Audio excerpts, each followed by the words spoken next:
বিসমিল্লাহির রহমানির রহিম। আজকে আমরা দেখব তোমাদের বোর্ড বই যেটা এনসিটিবি, তার এক্সাম্পল হচ্ছে 18।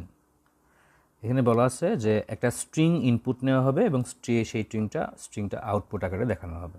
তাহলে স্ট্রিং মানে আমরা জানি কি একাধিক ক্যারেক্টারের সমষ্টি, আর ক্যারেক্টার যদি একাধিক হয় সেটাকে স্ট্রিং বলা হচ্ছে।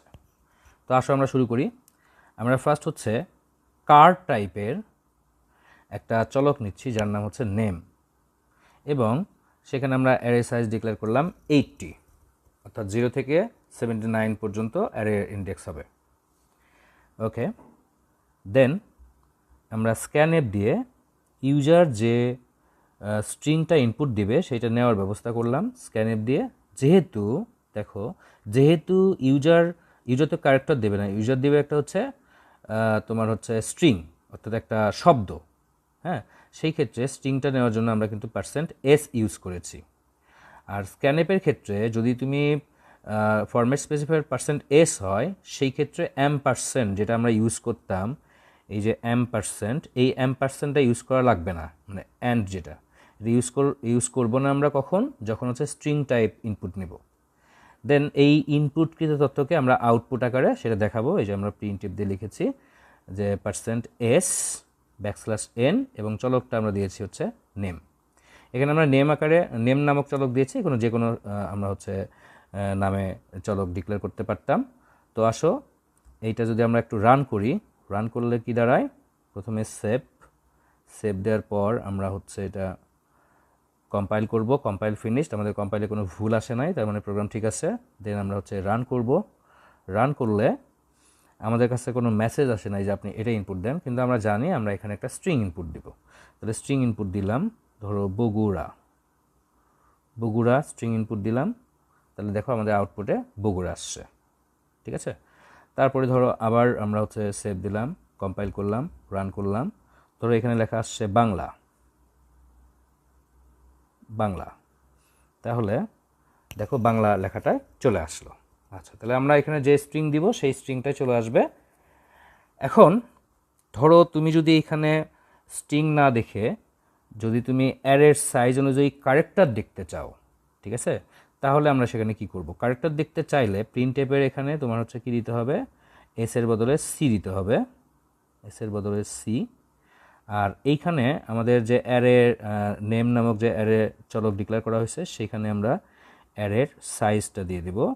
ধরো আমরা অ্যারের ইন্ডেক্স যেটা 0 সাইজে আছে সেটা দেখতে যাচ্ছি 0। তাহলে আমরা জানি যে এইখানে আমরা যদি বগুড়া বা বাংলা যে কোনো একটা দেই, তাহলে সেটা হচ্ছে কি প্রথম কি আছে বি, বগুড়া হইলেও প্রথম কি আছে বি। তাহলে অ্যারে ইন্ডেক্স 0-তে আছে কি বি, অ্যারে ইন্ডেক্স 1-এ কি আছে এ। যদি আমরা বাংলা দেখি তাহলে 1-এ আছে হচ্ছে এ, এইভাবে এটা আছে। তাহলে 0 ইন্ডেক্সে কি আসার কথা, যদি আমরা বাংলা লিখি বি আসার কথা। আমরা একটু চেক দিই, ধরো সেভ করলাম, কম্পাইল করলাম, দেন এটা রান করলাম, আমরা লিখলাম হচ্ছে বাংলা।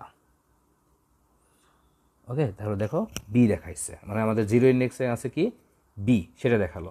আর 1 ইন্ডেক্সে কি আছে এ। তাহলে দেখি আমরা ইন্ডেক্সিং সাইজ যদি চেঞ্জ করে আমরা 1 দিই, তাহলে এখানে কিন্তু 1 ইন্ডেক্সিং যেটা আছে সেটা দেখাবে। তাহলে আমরা লিখলাম হচ্ছে বাংলা। তাহলে 1 ইন্ডেক্সে কি আছে বির পরে এ আছে, তাহলে এ দেখানোর কথা। দেখি, হ্যাঁ এ দেখাচ্ছে আমাদের। ওকে, আচ্ছা, এবার আমরা অ্যারে সাইজ যদি ধরো 5 দিই,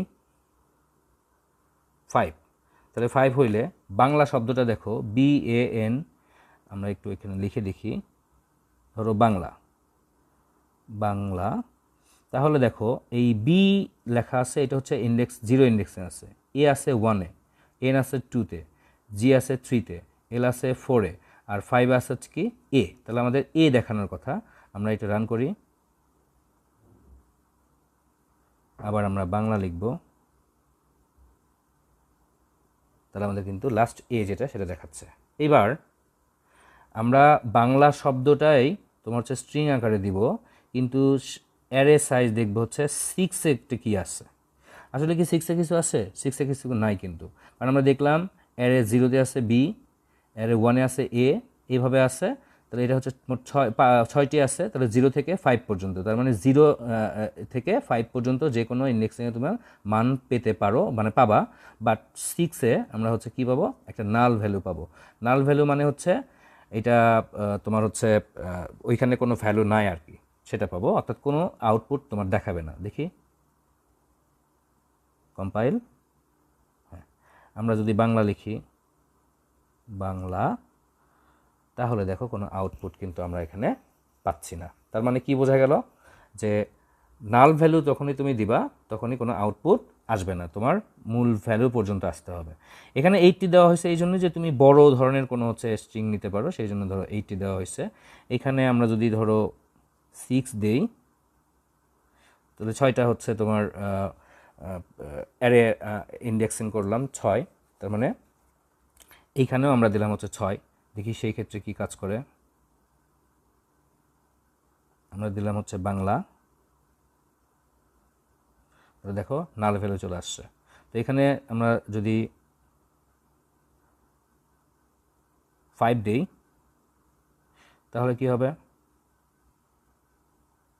দেন বাংলা, এখানেও কিন্তু নাল ভ্যালু দেখাচ্ছে। তারপর এইখানে যদি আমরা 6 করি, দেন এখানেও যদি আমরা 6 করি, 6তে দেখলাম আমরা, সরি এখানে 6 থাকবে, দেন এখানে থাকবে 5, তখন কিন্তু আমরা মানটা ঠিকই পাবো, বাংলা।